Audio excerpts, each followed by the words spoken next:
There's a certain kind of story that, well, history lovers and seasoned farmers recognize instantly. The story of something once common, once trusted, and once practiced by generations, only to vanish in the modern rush toward convenience. And yet, when that forgotten method finally resurfaces, it outperforms the modern substitutes that claimed to replace it. This is one of those stories. For the next minute, consider how many civilizations rose and fell on the strength of their soil. The Sumerians, the early Chinese dynasties, the kingdoms along the Nile, all of them mastered fertility long before industrial fertilizers existed. Their methods were not complicated, but they were consistent, and they worked across climates and continents. When modern farmers began to lose their soil, the old practices quietly waited in the background, ready to prove their worth once again. This episode begins with one of those ancient techniques. Farmers rediscovered it not in a lab, but in the ruins of early agriculture and in the lived experiences of communities that never abandoned their land-based wisdom. And when they applied it to dead, compacted, nutrient-stripped ground, the transformation was undeniable. It didn't take a year. It didn't take a season. The soil began recovering within days. This is the forgotten method that can make almost any soil fertile again. And today you're going to learn exactly how it works and how to use it on your own land. The forgotten method relies on layered organic restoration instead of mechanical intervention. Modern soil care often begins with disturbance, tilling, flipping, loosening, and trying to fix the land by breaking it apart. But the ancient method that farmers rediscovered required doing the exact opposite. Instead of turning the soil, they built on top of it. The principle is simple. Soil becomes fertile again when decomposition happens at the surface, not underneath. Early agricultural societies understood this long before modern microbiology explained why. This method is now known as surface layer restoration. Farmers create a multi-layer system on top of dead soil, beginning with a carbon foundation. Historically, straw mats, reed layers, or woven plant matter were used. Today, some use coarse mulch, rotting leaves, or plain soak cardboard. The goal is the same. Create a slow-decaying carbon sheet that blocks weed traps moisture and invites microbial life upward. One farmer dealing with sun-baked clay found that after laying down a carbon layer and covering it with 3 inches of decomposing manure, his soil temperature dropped and earthworms showed up within 2 weeks. Now, here's a little story. Another small-scale grower managed to restore an entire raised bed, and get this, without even touching a shovel. The method doesn't force the soil to change, you see. It just gives the soil the right conditions so it can rebuild itself.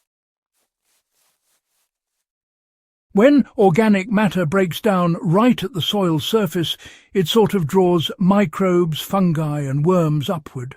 And these little organisms, well, they do what no tool ever could. They restructure the soil from the inside out. You know, ancient farmers didn't bother with chemical fertilizers simply because they didn't need them. They relied on constantly replenished organic layers, decomposing slowly and, well, feeding the soil, just like a living system. Applying the method today is, well, pretty straightforward. A farmer starts off by watering the soil, just to wake up any remaining microbial life down there. Then a carbon base is placed right on the surface. This could be thick straw, maybe some old hay, shredded leaves, or, if you're dealing with really worn-out ground, even soaked cardboard will do the trick. Next, a nutrient layer goes on top, often compost or aged manure, you know. And the final step is a protective mulch layer, which shields everything underneath from the sun's harsh rays. There was a homesteader working in a dry, rocky region who used this method in strips between her vegetable rows.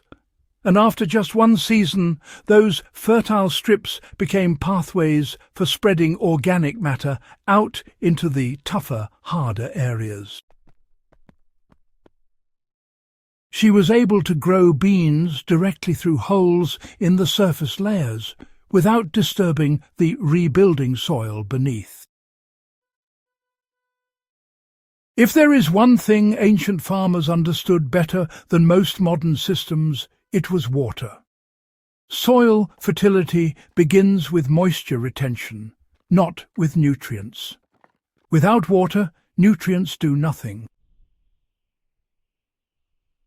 The forgotten method is incredibly effective because the layered system stabilizes moisture levels across the soil profile. Even in drought-prone areas, farmers reported that the soil under these layers remained damp longer than bare ground. One survivalist living off-grid applied the technique on a hardpan hillside. After placing the surface layers, rainwater finally stayed in place long enough to soak into the ground instead of sliding off. That single change allowed him to plant nitrogen-fixing crops that further accelerated recovery. Moisture regulation also reduces temperature extremes. Dry soil swings between scorching heat and abrupt cooling. The layered method evens out those fluctuations, allowing fungi and bacteria to multiply. When those organisms return, fertility follows naturally. What makes this technique so reliable is not nostalgia. It is science supported by historical practice. The layered approach mirrors the natural process in wild ecosystems, where organic debris constantly falls onto the ground and decomposes slowly. This, you see, creates the rich forest soils and grassland beds that farmers have always tried to imitate, eh? For practical application at any scale, well, consistency matters more than volume. A backyard grower can build fertility one bed at a time, you know, and a medium-sized farmer can restore portions of a field gradually. A survivalist with limited resources can use whatever carbon materials are available, dry weeds, bark, ground cover, or even cardboard, so long as the layered structure is preserved right. If this guide brought you value, take a moment to subscribe to Husbandry Share this video with fellow farmers and history enthusiasts, and help keep these timeless methods alive for the next generation.